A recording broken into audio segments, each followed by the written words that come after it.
ਸਿੱਖ federation Canada ਨੇ ਨਿੱਜਰ ਕਤਲ ਮਾਮਲੇ ਵਿੱਚ ਸਬੂਤ ਗੁਪਤ ਰੱਖਣ ਦੀ ਅਰਜ਼ੀ ਤੇ ਜਤਾਈ ਚਿੰਤਾ।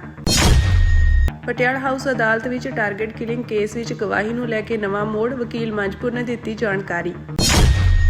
ਕੈਲੀਫੋਰਨੀਆ ਦੇ ਗੁਰਦੁਆਰਾ ਸਾਹਿਬ ਕੰਪਲੈਕਸ ਤੋਂ 57 ਸਾਲਾ ਸਿੱਖ ਵਿਅਕਤੀ ਅਗਵਾ।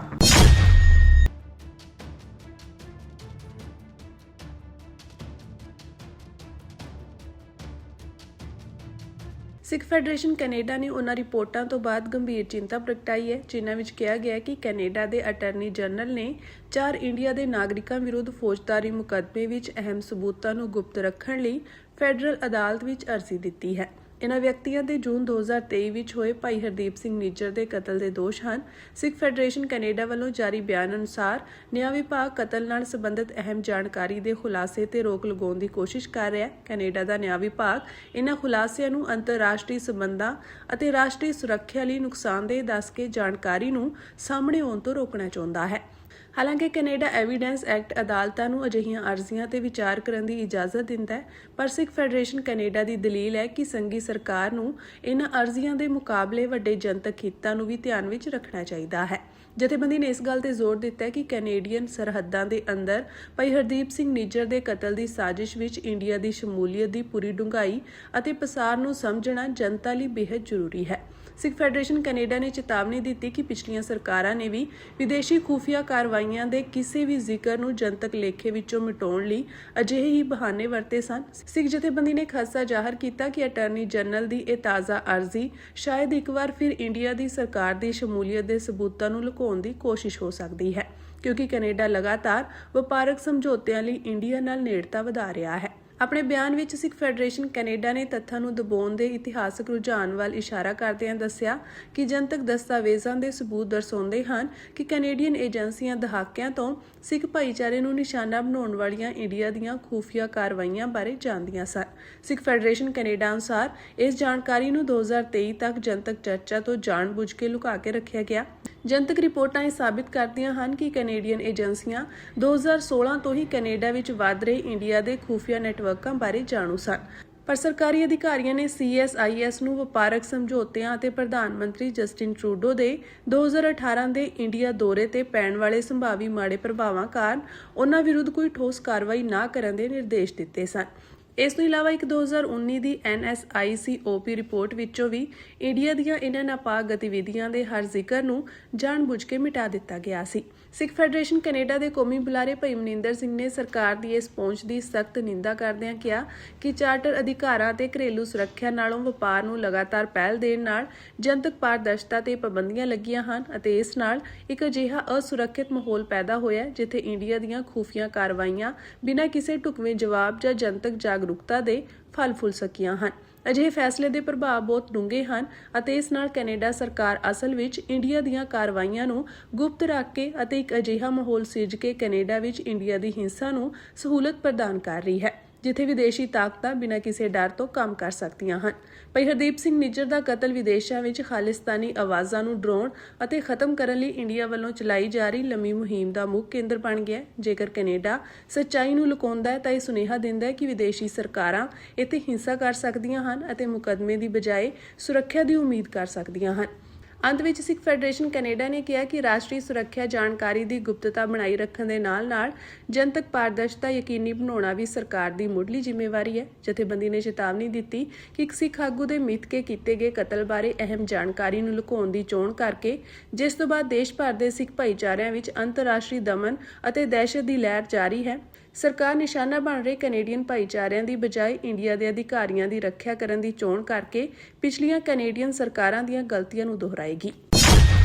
ਸੋ ਸਤਿਗੁਰ ਸੱਚੇ ਪਾਤਸ਼ਾਹ ਕਿਰਪਾ ਕਰਨ, ਜਿਵੇਂ ਜਗਤਾਰ ਸਿੰਘ ਜੱਗੀ ਜੌਲ ਮੋਗੇ ਦੇ ਕੇਸ ਦੇ ਵਿੱਚੋਂ ਬਰੀ ਹੋਇਆ ਸੀ ਤੇ ਇਸੇ ਕੇਸ ਦੇ ਵਿੱਚੋਂ ਆਉਂਦੇ ਦਿਨਾਂ ਦੇ ਵਿੱਚ ਜਗਤਾਰ ਸਿੰਘ ਜੱਗੀ ਜੌਲ ਬਰੀ ਹੋ ਕੇ ਆਪਣੇ ਘਰ ਵਾਪਸ ਜਾਏਗਾ। ਦਿੱਲੀ ਦੀ NIA ਵਿਸ਼ੇਸ਼ ਅਦਾਲਤ ਪਟਿਆਲਾ ਹਾਊਸ ਵਿੱਚ ਚੱਲ ਰਹੇ ਕਥਿਤ ਟਾਰਗੇਟ ਕਿਲਿੰਗ ਮਾਮਲਿਆਂ ਸੰਬੰਧੀ ਤਾਜ਼ਾ ਅਪਡੇਟ ਸਾਹਮਣੇ ਆਈ ਹੈ।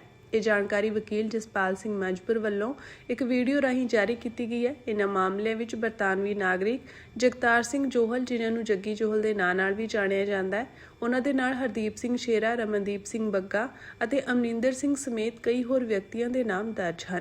11 ਦਸੰਬਰ 2025 ਨੂੰ ਸੁਪਰੀਮ ਕੋਰਟ ਆਫ ਇੰਡੀਆ ਵੱਲੋਂ ਜਾਰੀ ਹੁਕਮਾਂ ਤੋਂ ਬਾਅਦ ਹੇਠਲੀ ਅਦਾਲਤ ਨੂੰ ਮੁਕੱਦਮਿਆਂ ਦੀ ਰੋਜ਼ਾਨਾ ਸੁਣਵਾਈ ਕਰਦੇ ਹੋਏ ਕਾਰਵਾਈ ਤੇਜ਼ ਕਰਨ ਦੀ ਹਦਾਇਤ ਦਿੱਤੀ ਗਈ ਸੀ। ਖਾਸ ਕਰਕੇ ਸੁਰੱਖਿਅਤ ਜਾਂ ਗੁਪਤ ਗਵਾਹਾਂ ਦੀ ਪੁੱਛਗਿੱਛ ਨੂੰ ਤਰਜੀਹ ਦੇਣ ਲਈ ਕਿਹਾ ਗਿਆ ਸੀ। ਵਕੀਲ ਮੰਜਪੁਰ ਦੇ ਅਨੁਸਾਰ 11 ਦਸੰਬਰ 2025 ਤੋਂ 16 ਫਰਵਰੀ 2026 ਤੱਕ ਕੁੱਲ 12 ਪੇਸ਼ੀਆਂ ਹੋਈਆਂ ਹਨ। ਇਸ ਦੌਰਾਨ 6 ਸੁਰੱਖਿਅਤ ਗਵਾਹਾਂ ਦੇ ਬਿਆਨ ਦਰਜ ਕੀਤੇ ਗਏ ਹਨ। ਹਾਲਾਂਕਿ 16 ਫਰਵਰੀ ਤੱਕ ਕਿਸੇ ਵੀ ਸੁਰੱਖਿਅਤ ਗਵਾਹ ਨੇ ਖਾਸ ਤੌਰ ਤੇ ਜਗਤਾਰ ਸਿੰਘ ਜੋਹਲ ਦੇ ਖਿਲਾਫ ਕੋਈ ਸਿੱਧਾ ਬਿਆਨ ਨਹੀਂ ਦਿੱਤਾ। NIA ਦਾ ਕਹਿਣਾ ਹੈ ਕਿ 2 ਸੁਰੱਖਿਅਤ ਗਵਾਹ ਜੋਹਲ ਖਿਲਾਫ ਗਵਾਹੀ ਦੇਣ ਲਈ ਮਿੱਥੇ ਗਏ ਸਨ, ਪਰ ਅਦਾਲਤ ਵਿੱਚ ਇਹ ਜਾਣਕਾਰੀ ਸਾਹਮਣੇ ਆਈ ਕਿ ਇੱਕ ਗਵਾਹ ਦੀ ਮੌਤ ਹੋ ਚੁੱਕੀ ਹੈ ਅਤੇ ਦੂਜਾ ਵਿਦੇਸ਼ ਵਿੱਚ ਰਹਿੰਦਾ ਹੈ। ਅਦਾਲਤ ਨੇ NIA ਨੂੰ ਹੁਕਮ ਦਿੱਤਾ ਹੈ ਕਿ ਆਉਣ ਵਾਲੀਆਂ ਪੇਸ਼ੀਆਂ ਦੌਰਾਨ ਇਹ ਸਪਸ਼ਟ ਕੀਤਾ ਜਾਵੇ ਕਿ ਵਿਦੇਸ਼ਵਾਸ ਦਾ ਗਵਾਹ ਕਦੋਂ ਭਾਰਤ ਆਵੇਗਾ ਜਾਂ ਉਸ ਦੀ ਗਵਾਹੀ ਦਰਜ ਕਰਨ ਲਈ ਕਿਹੜੇ ਕਾਨੂੰਨੀ ਵਿਕਲਪ ਅਪਣਾਏ ਜਾਣਗੇ। ਵਕੀਲ ਮੰਜਪੁਰ ਨੇ ਸਥਿਤੀ ਦੀ ਤੁਲਨਾ ਮੋਗਾ ਦੇ ਬਾਗਾ ਪੁਰਾਣਾ ਕੇਸ ਨਾਲ ਕੀਤੀ, ਜਿੱਥੇ ਪਹਿਲਾਂ ਵੀ ਸਰਕਾਰੀ ਪੱਖ 2 ਗਵਾਹਾਂ ਤੇ ਨਿਰਭਰ ਸੀ। ਇੱਕ ਦੀ ਮੌਤ ਹੋ ਗਈ ਸੀ ਅਤੇ ਦੂਜੇ ਦੀ ਗਵਾਹੀ ਨੂੰ ਅਦਾਲਤ ਨੇ ਭਰੋਸੇਯੋਗ ਨਾ ਮੰਨਦਿਆਂ ਰੱਦ ਕਰ ਦਿੱਤਾ ਸੀ, ਜਿਸ ਦੇ ਨਤੀਜੇ ਵਜੋਂ ਜੱਗੀ ਜੋਹਲ ਨੂੰ ਬਰੀ ਕਰ ਦਿੱਤਾ ਗਿਆ ਸੀ।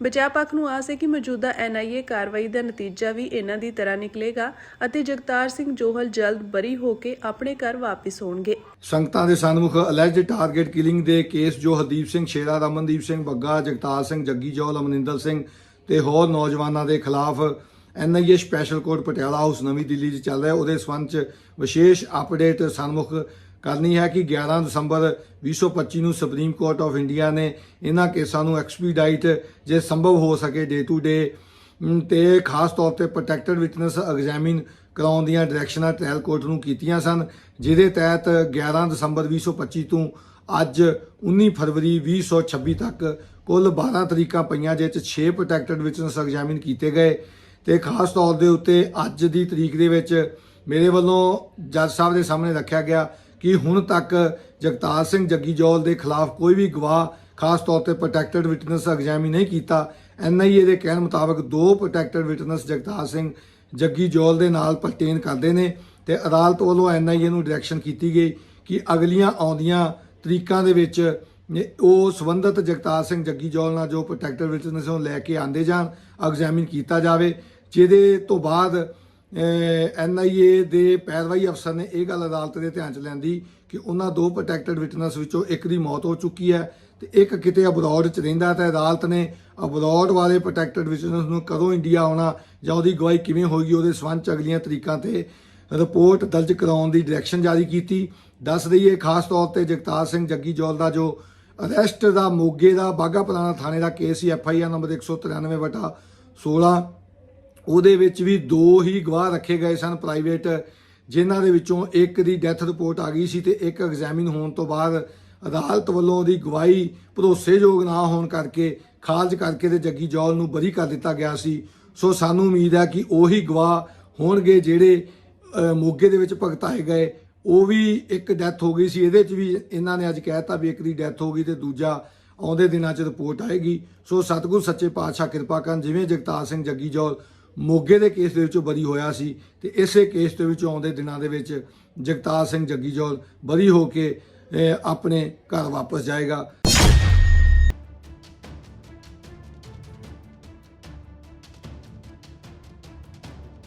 ਅਮਰੀਕਾ ਦੇ ਕੈਲੀਫੋਰਨੀਆ ਦੇ ਟ੍ਰੇਸੀ ਸਿਟੀ ਦੇ ਗੁਰਦੁਆਰਾ ਕੰਪਲੈਕਸ ਤੋਂ ਇੱਕ ਸਿੱਖ ਵਿਅਕਤੀ ਨੂੰ ਅਗਵਾ ਕਰ ਲਿਆ ਗਿਆ ਹੈ। ਅਵਤਾਰ ਸਿੰਘ ਨੂੰ ਉਸ ਸਮੇਂ ਅਗਵਾ ਕਰ ਲਿਆ ਗਿਆ ਜਦੋਂ ਗੁਰਦੁਆਰਾ ਕੰਪਲੈਕਸ ਦੇ ਅੰਦਰ ਸਨ। ਪੁਲਿਸ ਨੂੰ ਇਸ ਮਾਮਲੇ ਵਿੱਚ CCTV ਫੁਟੇਜ ਮਿਲੀ ਹੈ, ਜਿਸ ਵਿੱਚ 3 ਅਣਪਛਾਤੇ ਲੋਕ ਅਤੇ ਇੱਕ ਚਿੱਟੇ ਰੰਗ ਦੀ SUV ਕਾਰ ਦਿਖਾਈ ਦੇ ਰਹੀ ਹੈ। ਅਵਤਾਰ ਸਿੰਘ ਮੂਲ ਰੂਪ ਵਿੱਚ ਲੁਧਿਆਣਾ ਦੇ ਰਹਿਣ ਵਾਲੇ ਹਨ, ਪਰ ਉਹਨਾਂ ਦਾ ਪਰਿਵਾਰ ਕਈ ਸਾਲਾਂ ਤੋਂ ਕੈਲੀਫੋਰਨੀਆ ਵਿੱਚ ਰਹਿ ਰਿਹਾ ਹੈ। ਅਵਤਾਰ ਸਿੰਘ ਦੀ ਉਮਰ 57 ਸਾਲ ਦੱਸੀ ਜਾਂਦੀ ਹੈ ਅਤੇ ਉਹ ਲੰਮੇ ਸਮੇਂ ਤੋਂ ਟ੍ਰੇਸੀ ਦੇ ਗੁਰਦੁਆਰਾ ਸਾਹਿਬ ਵਿੱਚ ਰਸੋਈਏ ਵਜੋਂ ਕੰਮ ਕਰ ਰਹੇ ਸਨ ਅਤੇ ਗੁਰਦੁਆਰਾ ਸਾਹਿਬ ਦੀ ਪਰਿਕਰਮਾ ਵਿੱਚ ਰਹਿੰਦੇ ਸਨ। ਪਰਿਵਾਰ ਨੇ ਸਥਾਨਕ ਪੁਲਿਸ ਕੋਲ ਅਗਵਾ ਦੀ ਰਿਪੋਰਟ ਦਰਜ ਕਰਵਾਈ ਹੈ। ਪੁਲਿਸ ਨੇ ਜਾਂਚ ਸ਼ੁਰੂ ਕਰ ਦਿੱਤੀ ਹੈ। ਸਥਾਨਕ ਪੁਲਿਸ ਨੇ ਜਨਤਾ ਤੋਂ ਜਾਣਕਾਰੀ ਮੰਗਦੇ ਹੋਏ ਅਵਤਾਰ ਸਿੰਘ ਅਤੇ SUV ਦੀ ਇੱਕ ਫੋਟੋ ਆਪਣੇ ਸੋਸ਼ਲ ਮੀਡੀਆ ਅਕਾਊਂਟਸ ਤੇ ਅਪਲੋਡ ਕੀਤੀ ਹੈ। ਜਾਂਚ ਦੌਰਾਨ ਨਿਗਰਾਨੀ ਫੁਟੇਜ ਵਿੱਚ ਇੱਕ ਚਿੱਟੀ SUV ਅਤੇ 3 ਅਣਪਛਾਤੇ ਆਦਮੀ ਗੂੜੇ ਰੰਗ ਦੇ ਕੱਪੜੇ ਪਹਿਨੇ ਹੋਏ ਦਿਖਾਈ ਦਿੱਤੇ, ਜੋ ਲਗਭਗ ਦੁਪਹਿਰ 2:30 ਵਜੇ ਅਵਤਾਰ ਸਿੰਘ ਦੇ ਨਾਲ ਸਨ। ਸਥਾਨਕ ਪੁਲਿਸ ਵੱਲੋਂ ਪ੍ਰਾਪਤ CCTV ਫੁਟੇਜ ਤੋਂ ਪਤਾ ਲੱਗਿਆ ਕਿ 3 ਅਣਪਛਾਤੇ ਵਿਅਕਤੀਆਂ ਨੇ ਅਵਤਾਰ ਸਿੰਘ ਨੂੰ ਜ਼ਬਰਦਸਤੀ ਕਾਰ ਵਿੱਚ ਬਿਠਾਇਆ ਅਤੇ ਫਿਰ ਚਲੇ ਗਏ। ਸਥਾਨਕ ਪੁਲਿਸ ਹੁਣ CCTV ਫੁਟੇਜ ਦੇ ਆਧਾਰ ਤੇ ਅਗਵਾਕਾਰਾਂ ਦੀ ਪਛਾਣ ਕਰਨ ਦੀ ਕੋਸ਼ਿਸ਼ ਕਰ ਰਹੀ ਹੈ। ਇਦੋਂ ਵੱਧ ਕੇ ਮਾੜੀ ਗੱਲ ਕੀ ਹੋ ਸਕਦੀ ਹੈ ਕਿ ਅਸੀਂ ਆਪਣੇ ਜਥੇਦਾਰ ਨੂੰ ਕਹੀਏ ਵੀ 2 ਦਸੰਬਰ ਦਾ ਫੈਸਲਾ ਸਾਡੇ ਅਨੁਕੂਲ ਨਹੀਂ ਹੈ, ਇਸ ਕਰਕੇ ਤੂੰ ਕਹੇ ਕਿ ਇਹ ਬੀਜੇਪੀ ਤੇ ਆਰਐਸਐਸ ਨੇ ਕਰਵਾਇਆ। ਇਸ ਤੋਂ ਘਟੀਆ ਗੱਲ ਕੋਈ ਹੋ ਨਹੀਂ ਸਕਦੀ ਤੇ ਇਸ ਘਟੀਆ ਗੱਲ ਕਹਿਣ ਦਾ ਜਿਹੜਾ ਜ਼ਿੰਮੇਦਾਰ ਹੈ ਇਹ ਵੀ ਸਰਦਾਰ ਸੁਖਬੀਰ ਸਿੰਘ ਬਾਦਲ ਹੈ। ਜ਼ਿਲ੍ਹਾ ਜਥੇਬੰਦੀ ਦੀ ਅਹਿਮ ਮੀਟਿੰਗ ਦੌਰਾਨ ਸ਼੍ਰੋਮਣੀ ਅਕਾਲੀ ਦਲ ਪੁਨਰ ਸੁਰਜੀਤ ਦੇ ਆਗੂਆਂ ਵੱਲੋਂ ਪੰਥਕ ਮਸਲਿਆਂ ਤੇ ਸਪਸ਼ਟ ਅਤੇ ਡਟ ਕੇ ਸਟੈਂਡ ਲਿਆ ਗਿਆ। ਇਸ ਮੌਕੇ ਸੰਬੋਧਨ ਕਰਦਿਆਂ ਪਾਰਟੀ ਨੇ ਐਲਾਨ ਕੀਤਾ ਕਿ ਉਹ ਪੰਥਕ ਮਰਿਆਦਾ, ਸਿਧਾਂਤਕ ਰਾਜਨੀਤੀ ਅਤੇ ਕੌਮੀ ਹਿੱਤਾਂ ਨਾਲ ਕਿਸੇ ਵੀ ਹਾਲਤ ਵਿੱਚ ਸਮਝੌਤਾ ਨਹੀਂ ਕਰੇਗੀ। ਗਿਆਨੀ ਹਰਪ੍ਰੀਤ ਸਿੰਘ ਨੇ ਕਿਹਾ ਕਿ ਜੋ ਵੀ ਤਾਕਤਾਂ ਪੰਥ ਅਤੇ ਪੰਜਾਬ ਦੇ ਹਿੱਤਾਂ ਦੇ ਰਾਹ ਵਿੱਚ ਰੁਕਾਵਟ ਬਣਨ ਦੀ ਕੋਸ਼ਿਸ਼ ਕਰਨਗੀਆਂ, ਉਹਨਾਂ ਨੂੰ ਮੂੰਹ ਤੋੜ ਜਵਾਬ ਦਿੱਤਾ ਜਾਵੇਗਾ। ਉਹਨਾਂ ਨੇ ਜ਼ੋਰ ਦੇ ਕੇ ਕਿਹਾ ਕਿ ਪਾਰਟੀ ਇਕਜੁੱਟਤਾ, ਲੋਹੇ ਵਰਗੇ ਅਨੁਸ਼ਾਸਨ ਅਤੇ ਨਿਸ਼ਕਾਮ ਸੇਵਾ ਦੇ ਜਜ਼ਬੇ ਨਾਲ ਮੈਦਾਨ ਵਿੱਚ ਡਟੀ ਹੋਈ ਹੈ। ਪੰਜਾਬ ਅਤੇ ਪੰਥ ਦੀ ਚੜ੍ਹਦੀ ਕਲਾ ਲਈ ਹਰ ਪੱਧਰ ਤੇ ਪੂਰੀ ਤਾਕਤ ਨਾਲ ਸੰਘਰਸ਼ ਜਾਰੀ ਰੱਖਿਆ ਜਾਵੇਗਾ। ਬਹੁਤ ਮਾੜੀ ਗੱਲ ਹੈ, ਗੁਰਦੁਆਰਾ ਸਾਹਿਬ ਦੀਆਂ ਜ਼ਮੀਨਾਂ ਜਿਹੜੀਆਂ ਨੇ ਇਹ ਸਾਡੇ ਵਡੇਰਿਆਂ ਨੇ ਸੇਵਾ 'ਚ ਦਿੱਤੀਆਂ ਨੇ, ਗੁਰਦੁਆਰਾ ਸਾਹਿਬ ਦਾ ਪ੍ਰਬੰਧ ਚਲਾਉਣ ਵਾਸਤੇ ਦਿੱਤੀਆਂ ਨੇ। ਸ਼੍ਰੋਮਣੀ ਗੁਰਦੁਆਰਾ ਪ੍ਰਬੰਧਕ ਕਮੇਟੀ ਨੂੰ ਐਕਟ ਨੇ ਮਾਲਕ ਨਹੀਂ ਬਣਾਇਆ, ਇਹ ਸਿਰਫ ਕੇਅਰ ਟੇਕਰ ਹੈ। ਲੇਕਿਨ ਸ਼੍ਰੋਮਣੀ ਗੁਰਦੁਆਰਾ ਪ੍ਰਬੰਧਕ ਕਮੇਟੀ ਮਾਲਕ ਬਣ ਕੇ ਇਹ ਜ਼ਮੀਨਾਂ ਵੇਚ ਕੇ ਤੇ ਮੈਨੂੰ ਲੱਗਦਾ ਹੈ ਕਿ ਸਰਦਾਰ ਸੁਖਬੀਰ ਸਿੰਘ ਬਾਦਲ ਦੇ ਇਲੈਕਸ਼ਨ ਵਜੋਂ ਫੰਡ ਜਿਹੜਾ ਹੈ ਉਹ ਇਕੱਠਾ ਕਰੀ ਜਾ ਰਹੀ ਹੈ। ਮੈਂ ਇੱਕ ਹੋਰ ਗੱਲ ਕਹਿ ਦਿਆਂ ਕਿ ਸਰਦਾਰ ਸੁਖਬੀਰ ਸਿੰਘ ਬਾਦਲ ਪੰਜਾਬ ਦਾ ਹੀ ਨਹੀਂ ਬਲਕਿ ਉੱਤਰੀ ਭਾਰਤ ਦਾ ਸਭ ਤੋਂ ਵੱਡਾ ਸਰਮਾਏਦਾਰ ਹੈ। ਤੇ ਜਦੋਂ ਤੋਂ ਸਾਡੀਆਂ ਸੰਸਥਾਵਾਂ ਇਹੋ ਜਿਹੇ ਸਰਮਾਏਦਾਰਾਂ ਦੇ ਹੱਥਾਂ ਆਈਆਂ ਤੇ ਆਮ ਲੋਕਾਂ ਦੇ ਲਈ ਜਿਹੜਾ ਦਰਵਾਜ਼ੇ ਬੰਦ ਕਰ ਦਿੱਤੇ ਗਏ ਆ ਇਹਨਾਂ ਲੋਕਾਂ ਨੇ। ਸਰਮਾਏਦਾਰ ਨਾ ਕਦੇ ਸੂਬੇ ਦਾ ਭਲਾ ਕਰ ਸਕਦੇ ਆ ਤੇ ਨਾ ਕਦੇ ਕੌਮ ਦਾ ਭਲਾ ਕਰ ਸਕਦੇ ਆ ਰਾਜਨੀਤੀ ਚ ਆ ਕੇ। ਹਾਂ, ਉਹਦਾ ਬਿਜ਼ਨਸ ਡਿਵੈਲਪ ਕਰਕੇ ਉਹ ਸਟੇਟ ਜਾਂ ਦੇਸ਼ ਦੇ ਵਿਕਾਸ ਦੇ ਵਿੱਚ ਯੋਗਦਾਨ ਤਾਂ ਪਾ ਸਕਦੇ ਆ, ਪਰ ਜਿਹੜੇ ਸਰਮਾਏਦਾਰ ਸੱਤਾ ਭੋਗਣ ਵਾਸਤੇ ਸਿਆਸਤ 'ਚ ਆ ਜਾਂਦੇ ਆ, ਉਹ ਨਾ ਕੌਮ ਦਾ ਭਲਾ ਕਰ ਸਕਦੇ ਆ, ਨਾ ਪੰਥ ਦਾ ਭਲਾ ਕਰ ਸਕਦੇ ਆ, ਨਾ ਭਾਈਚਾਰੇ ਦਾ ਭਲਾ ਕਰ ਸਕਦੇ ਆ, ਨਾ ਦੇਸ਼ ਦਾ ਭਲਾ ਕਰ ਸਕਦੇ ਆ, ਨਾ ਸੂਬੇ ਦਾ ਭਲਾ ਕਰ ਸਕਦੇ ਆ। ਤੇ ਜਦੋਂ ਤੋਂ ਅਸੀਂ ਜਿਹੜਾ ਕਮਾਂਡ ਵਾਂਗਡੋਰ ਪੰਜਾਬ ਦੀ ਵੀ ਔਰ ਸਾਡੀਆਂ ਸੰਸਥਾਵਾਂ ਦੀ ਵੀ ਸਰਦਾਰ ਸੁਖਬੀਰ ਸਿੰਘ ਬਾਦਲ ਵਰਗੇ ਸਰਮਾਏਦਾਰ ਦੇ ਹੱਥ ਦਿੱਤੀ ਹੈ ਤੇ ਸਾਡੀਆਂ ਪੰਥਕ ਸੰਸਥਾਵਾਂ ਦੀ ਹਾਲਤ ਜਿਹੜੀ ਆ ਉਹ ਪਤਲੀ ਹੋ ਗਈ ਆ। ਕੱਲੇ ਕੱਲੇ ਸਿੱਖ ਨੂੰ ਸਰਦਾਰ ਸੁੱਖਾ ਸਿੰਘ, ਸਰਦਾਰ ਮਹਿਤਾਬ ਸਿੰਘ ਦੇ ਵਾਰਸ ਜਿਹੜੇ ਹੈ ਉਹ ਬਣਨਾ ਪਊਗਾ। ਪਰ ਅੱਜ ਹੋ ਕੀ ਰਿਹਾ, ਇਹ ਇਕੱਠ ਸੱਦਦੇ ਨੇ, ਸ਼ਰਾਬ ਦਾ ਲਾਲਚ ਦੇ ਦਿੰਦੇ ਨੇ ਵੀ ਸਾਡੇ ਕੋਲੇ ਆਓ, ਤੁਹਾਨੂੰ ਮੁੜਦਿਆਂ ਸ਼ਰਾਬ ਦੀਆਂ ਪੇਟੀਆਂ ਤੁਹਾਡੀ ਗੱਡੀ 'ਚ ਰੱਖੀਆਂ ਜਾਣਗੀਆਂ। ਤੇ ਲੋਕ ਜਿਹੜੇ ਨੇ ਉਹ ਸ਼ਰਾਬ ਦੇ ਲਾਲਚ ਦੇ ਵਿੱਚ ਹੀ ਇਹਨਾਂ ਦੇ ਇਕੱਠਾਂ ਦੇ ਵਿੱਚ ਸ਼ਮੂਲੀਅਤ ਕਰਦੇ ਆ, ਇਹਨਾਂ ਨੂੰ ਸੁਣਨ ਵਾਸਤੇ। ਮੈਂ ਕਹਿੰਦਾ ਕਿ ਜਿਹੜੇ ਅਕਾਲ ਤਖਤ ਸਾਹਿਬ ਤੋਂ ਭ੍ਰਿਸ਼ਟ ਹੋਏ ਲੋਕ ਨੇ, ਇਹਨਾਂ ਦੇ ਤਾਂ ਮੱਥੇ ਲੱਗਣਾ ਮਾੜਾ ਹੈ ਤੇ ਸੁਣਨਾ ਤਾਂ ਬਹੁਤ ਵੱਡਾ ਗੁਨਾਹ ਹੈ ਇਹਨਾਂ ਨੂੰ। ਸ਼ਰਾਬ ਦੇ ਲਾਲਚ ਦੇ ਵਿੱਚ ਅਸੀਂ ਸਰਾਪੇ ਹੋਏ ਬੰਦਿਆਂ ਨੂੰ ਜਿਹੜਾ ਹੈ ਉਹ ਸੁਣਨ ਚਲੇ ਜਾਂਦੇ ਆ। ਜੇ ਸਰਾਪੇ ਹੋਏ ਬੰਦਿਆਂ ਨੂੰ ਸ਼ਰਾਬ ਦੇ ਲਾਲਚ ਅਸੀਂ ਸੁਣਨ ਚਲੇ ਜਾਂਦੇ ਆ ਨਾ, ਸਾਡਾ ਭਲਾ ਨਹੀਂ ਹੋਣਾ, ਸਾਡੀਆਂ ਨਸਲਾਂ ਦਾ ਵੀ ਭਲਾ ਨਹੀਂ ਹੋਣਾ। ਇਹ ਸਰਾਪੇ ਹੋਏ ਲੋਕ ਨੇ ਸਾਧ ਸੰਗਤ ਜੀ।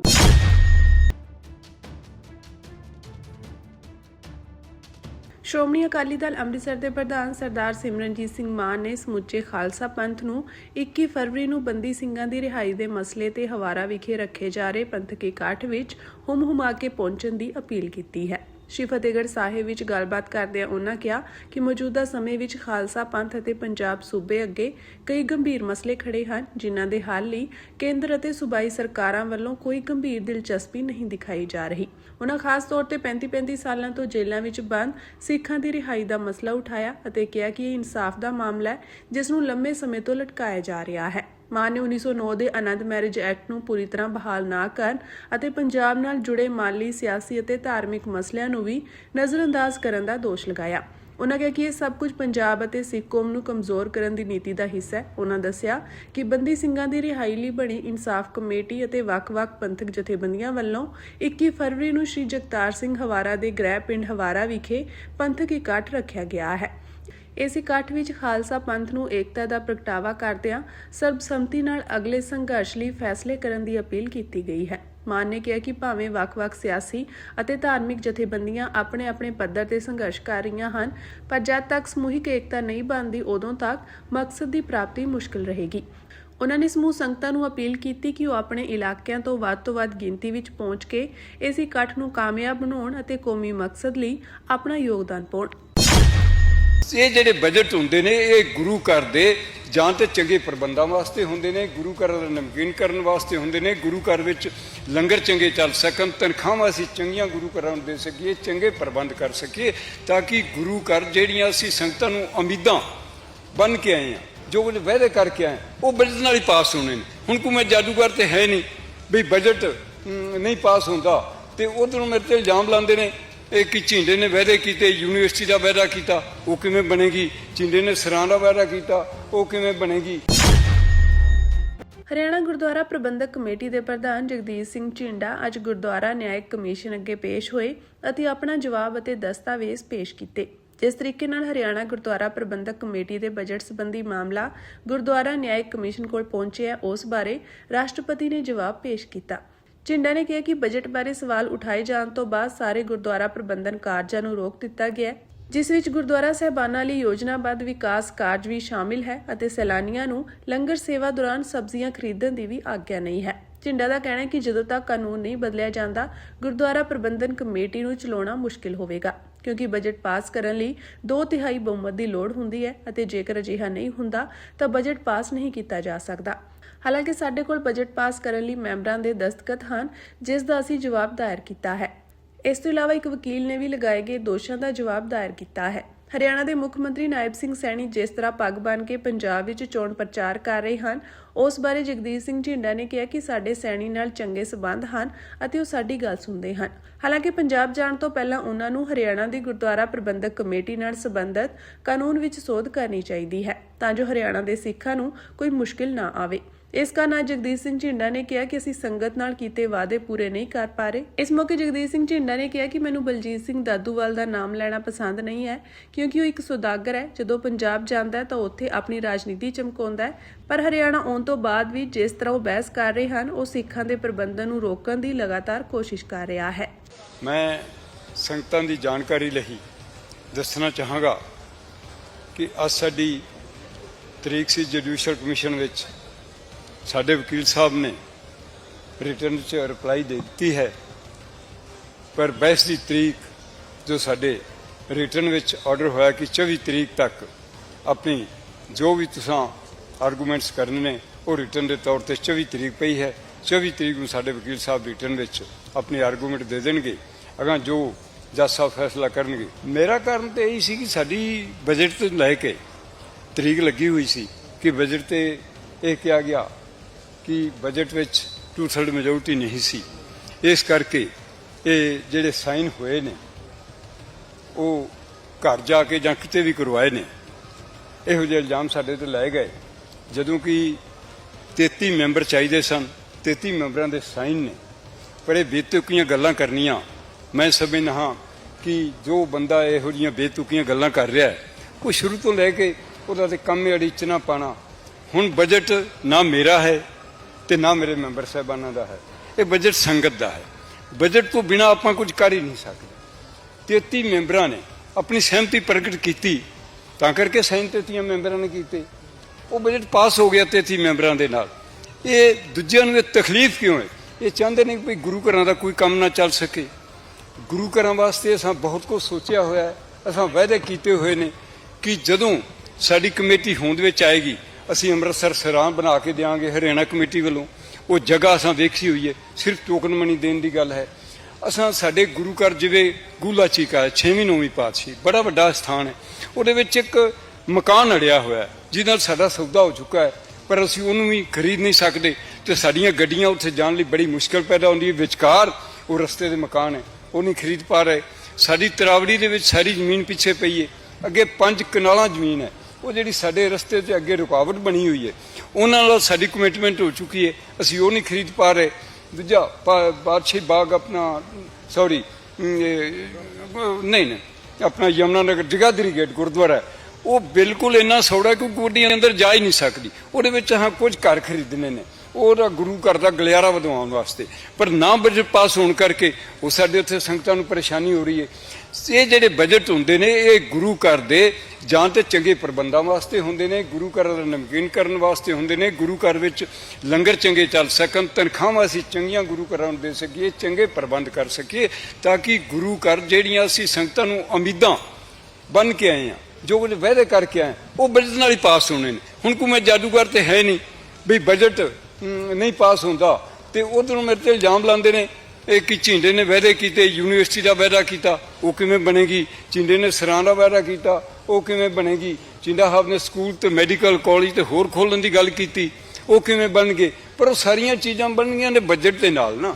ਤੇ ਹੁਣ ਝਿੰਡਾ ਉਹ ਕੀ ਕਰੇ? ਇਹ ਮਤਲਬ ਇਹ ਬੰਦੇ ਦੋ ਮੂੰਹੇ ਸੱਪ ਨੇ। ਇੱਕ ਪਾਸੇ ਤੇ ਕਹਿੰਦੇ ਨੇ ਵੀ ਝਿੰਡਾ ਕੰਮ ਨਹੀਂ ਪਿਆ ਕਰਦਾ, ਜੇ ਝਿੰਡਾ ਕੰਮ ਕਰਨ ਲੱਗਦਾ ਹੈ, ਬਜਟ ਪਾਸ ਕਰਦਾ ਹੈ, ਤੇ ਉਹ ਬਜਟ ਨੂੰ ਰੁਕਾਵਟਾਂ ਪੈਦਾ ਕਰਕੇ ਸੰਗਤ ਨੂੰ, ਇਹ ਸੰਗਤ ਦਾ ਨੁਕਸਾਨ ਕਰ ਰਹੇ ਨੇ। ਮੈਂ ਸਾਰੇ ਮੈਂਬਰਾਂ ਅੱਗੇ ਕਈ ਵਾਰ ਬੇਨਤੀ ਕਰ ਚੁੱਕਾ, ਆਓ ਭਰਾਓ ਰਲ ਕੇ ਚੱਲੀਏ ਤੇ ਰਲ ਕੇ ਆਪਣਾ ਗੁਰੂ ਘਰਾਂ ਦੇ ਚੰਗੇ ਪ੍ਰਬੰਧ ਜਿਹੜੇ ਨੇ ਹੋ ਸਕਣ, ਜਿਹੜੇ ਆਪਾਂ ਸੰਗਤਾਂ ਦੇ ਵਾਅਦੇ ਕਰਕੇ ਆਏ ਹਾਂ ਉਹ ਪੂਰੇ ਹੋ ਸਕਣ। ਅੱਜ ਪੂਰੀ ਹਾਂ ਬਿਲਕੁਲ ਸਾਰੇ ਰੁਕੇ ਪਏ ਨੇ।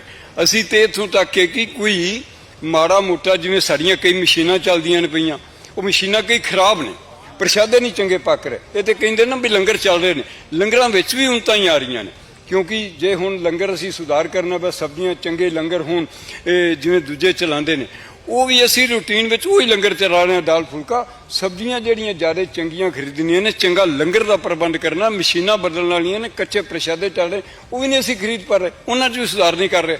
ਪਰ ਇਹ ਅੜਚਣ ਕਿੱਥੇ ਦੇ? ਮੈਂ ਕਹਿੰਦਾ ਵਾਂ ਗਲਤੀ ਕਾਨੂੰਨ ਬਣਾਉਣ ਵਾਲਿਆਂ ਦੀ ਹੈ ਤੇ ਭੁਗਤਣੀ ਮੈਨੂੰ ਪੈ ਰਹੀ।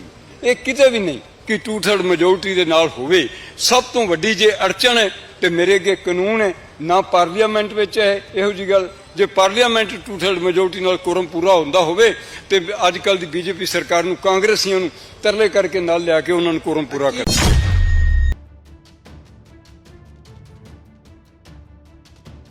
ਭਾਰਤ ਅਮਰੀਕਾ ਵਿਚਕਾਰ ਹੋਣ ਵਾਲੇ ਵਪਾਰਕ ਸਮਝੌਤੇ ਦੌਰਾਨ ਖੇਤੀ ਖੇਤਰ ਨੂੰ ਸ਼ਾਮਿਲ ਕਰਨ ਖਿਲਾਫ ਸੰਯੁਕਤ ਕਿਸਾਨ ਮੋਰਚਾ ਨੇ 10 ਮਾਰਚ ਨੂੰ ਬਰਨਾਲਾ ਵਿੱਚ ਰੈਲੀ ਕਰਨ ਦਾ ਐਲਾਨ ਕੀਤਾ ਹੈ। ਰੈਲੀ ਵਿੱਚ ਸਮਝੌਤੇ ਖਿਲਾਫ ਅੰਦੋਲਨ ਦੀ ਰੂਪਰੇਖਾ ਤਿਆਰ ਕੀਤੀ ਜਾਵੇਗੀ। ਇਹ ਫੈਸਲਾ ਅੱਜ ਚੰਡੀਗੜ੍ਹ ਸਥਿਤ ਕਿਸਾਨ ਭਵਨ ਵਿੱਚ ਸੰਯੁਕਤ ਕਿਸਾਨ ਮੋਰਚੇ ਦੇ ਆਗੂਆਂ ਨੇ ਮੀਟਿੰਗ ਕਰਕੇ ਲਿਆ ਹੈ। ਇਸ ਰੈਲੀ ਦੌਰਾਨ ਕਿਸਾਨਾਂ ਤੇ ਮਜ਼ਦੂਰਾਂ ਨਾਲ ਸੰਬੰਧਿਤ ਹੋਰ ਮੁੱਦੇ ਵੀ ਚੁੱਕੇ ਜਾਣਗੇ। ਇਹ ਮੀਟਿੰਗ ਰਮਿੰਦਰ ਸਿੰਘ ਪਟਿਆਲਾ, ਭੋਗ ਸਿੰਘ ਮਾਨਸਾ, ਬਲਵਿੰਦਰ ਰਾਜੂ ਦੀ ਅਗਵਾਈ ਹੇਠ ਹੋਈ ਹੈ। ਇਸ ਮੀਟਿੰਗ ਵਿੱਚ ਬਲਵੀਰ ਸਿੰਘ ਰਾਜੇਵਾਲ, ਡਾਕਟਰ ਦਸ਼ਨਪਾਲ, ਜੋਗਿੰਦਰ ਸਿੰਘ ਉਗਰਾਹਾਂ, ਹਰਿੰਦਰ ਸਿੰਘ ਲੱਖੋਵਾਲ, ਬੁੱਟਾ ਸਿੰਘ ਬੁੱਝਗਿੱਲ, ਬਲਦੇਵ ਸਿੰਘ ਨਿਹਾਲਗੜ੍ਹ, ਹਰਜਿੰਦਰ ਸਿੰਘ ਟਾਂਡਾ, ਰੁਲਦੂ ਸਿੰਘ ਮਾਨਸਾ, ਪ੍ਰੇਮ ਸਿੰਘ ਭੰਗੂਆ ਆਗੂ ਵੀ ਹਾਜ਼ਰ ਸਨ। ਰਮਿੰਦਰ ਸਿੰਘ ਪਟਿਆਲਾ ਨੇ ਕਿਹਾ ਕਿ ਪੰਜਾਬ ਭਾਜਪਾ ਦੇ ਪ੍ਰਧਾਨ ਸੁਨੀਲ ਜਾਖੜ ਵੀ ਕਿਸਾਨਾਂ ਨੂੰ ਗੁੰਮਰਾਹ ਕਰ ਰਹੇ ਹਨ। ਜੇ ਸਮਝੌਤੇ ਵਿੱਚ ਖੇਤੀ ਖੇਤਰ ਨੂੰ ਸ਼ਾਮਿਲ ਨਹੀਂ ਕੀਤਾ ਗਿਆ ਤਾਂ ਸਮਝੌਤੇ ਦੀ ਕਾਪੀ ਜਨਤਕ ਕਰਨੀ ਚਾਹੀਦੀ ਹੈ। ਉਨ੍ਹਾਂ ਕਿਹਾ ਕਿ ਐਸਕੇਐਮ, ਮਜ਼ਦੂਰ ਤੇ ਮੁਲਾਜ਼ਮ ਜਥੇਬੰਦੀਆਂ 22 ਫਰਵਰੀ ਨੂੰ ਭਾਜਪਾ ਆਗੂਆਂ ਤੇ ਆਪ ਸਰਕਾਰ ਦੇ ਮੰਤਰੀਆਂ ਦੇ ਘਰਾਂ ਅੱਗੇ 11 ਤੋਂ 3 ਵਜੇ ਤੱਕ ਧਰਨੇ ਦੇਣਗੀਆਂ। ਸੰਯੁਕਤ ਕਿਸਾਨ ਮੋਰਚਾ ਨੇ ਕੱਲ੍ਹ ਬਠਿੰਡਾ ਵਿੱਚ ਪੁਲਿਸ ਵੱਲੋਂ ਕਿਸਾਨਾਂ ਤੇ ਕੀਤੇ ਲਾਠੀਚਾਰਜ ਦੀ ਨਿਖੇਧੀ ਵੀ ਕੀਤੀ। ਉਨ੍ਹਾਂ ਕਿਹਾ ਕਿ ਸ਼ਾਂਤਮਈ ਪ੍ਰਦਰਸ਼ਨ ਕਰ ਰਹੇ ਕਿਸਾਨਾਂ ਤੇ ਪੁਲਿਸ ਕਾਰਵਾਈ ਲਈ ਬਠਿੰਡਾ ਦੀ ਐਸਐਸਪੀ ਜੋਤੀ ਯਾਦਵ ਖਿਲਾਫ ਕਾਰਵਾਈ ਕੀਤੀ ਜਾਵੇ।